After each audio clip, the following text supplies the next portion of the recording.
Thank you, Mr. Chair. As I was listening to the opening comments of Chair Calvert and Ranking Member McCollum, I was reflecting that we, in this area of national defense, agree on far more than we disagree on. And I was also reflecting, as I listened to Mr. Elsie, that those of us that are privileged to serve on the Defense Appropriations Subcommittee know that if you all would just leave this to us, we would get the job done, except that I will never sing in key with Mr. Elsie at all. So that's pretty clear. And so it's with a great deal of regret that I rise in opposition to this particular bill, not because I disagree with the critical importance of investing in our military and national security, but because on several points, too many points, this particular measure in its form fails in context, in substance, and especially, primarily, in the oversight and assertion of Congress's constitutional powers and responsibilities to supervise an incredible part of our budget. Let's just go back to the critical importance and drive that point home. I agree that the threats that we face are real, the threats from the PRC, the threats from Russia, the threats from the Middle East. I agree with Mr. Elsie that deterrence through strength is the best way to avoid war. I agree with my chair of the subcommittee that we need to move with rapidity, at speed and fluidity to develop the next generation of kit that we need en masse. I agree that we need to reform a still broken procurement system. I agree that we need to invest in our service members, and all of that is in this bill and all is acknowledged and agreed to.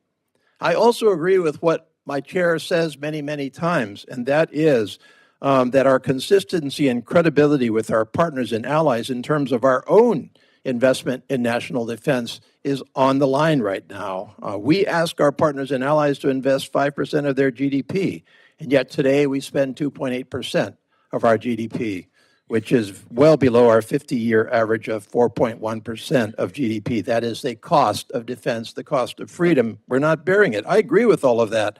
So I'm not at all reluctant to consider responsible, responsive, reasonable national defense in the big picture, including a huge increase in national defense as warranted. But in this particular bill, there are critical and fatal deficiencies that have to be addressed before we go to there.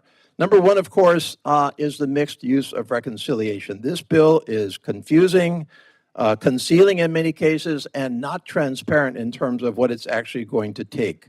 Last year, or more accurately, the current fiscal year, of course, we are spending well over $1 trillion in the combination of discretionary and reconciliation. We haven't supervised the reconciliation at all. And now let's not forget that we still have outstanding a request for $350 billion of reconciliation and a supplemental budget that we haven't even seen yet.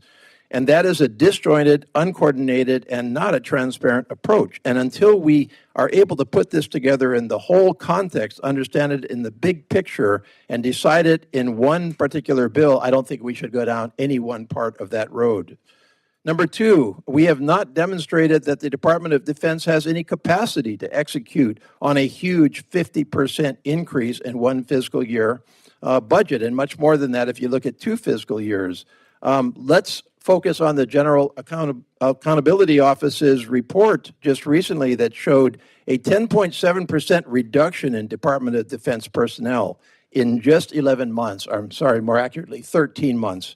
That is not sustainable when you increase the budget at that level, and we should settle that before we throw more money at defense. Number three, we have not demonstrated the capacity of our defense industrial base to absorb this. We all know our defense industrial base has to step up to the plate here, and yet we have not solved that problem, and this bill does not solve that problem. And all we are doing is inviting massive buildup in the production backlog, as well as extortionate costs from imbalance between supply and demand.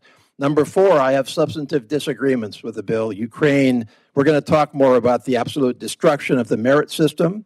Number five, a complete imbalance that my colleague Ms. Frankel has already talked about. We cannot maintain public support for a total budget that skews to 60-40 defense, non-defense.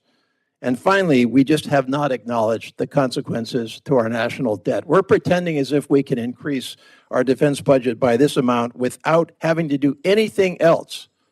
And that is unsustainable as a matter of national debt. These are all flaws that can and should be addressed in this bill, and I certainly hope they are and can be, because if and as they are, I'm certainly willing to go down this road. I yield back.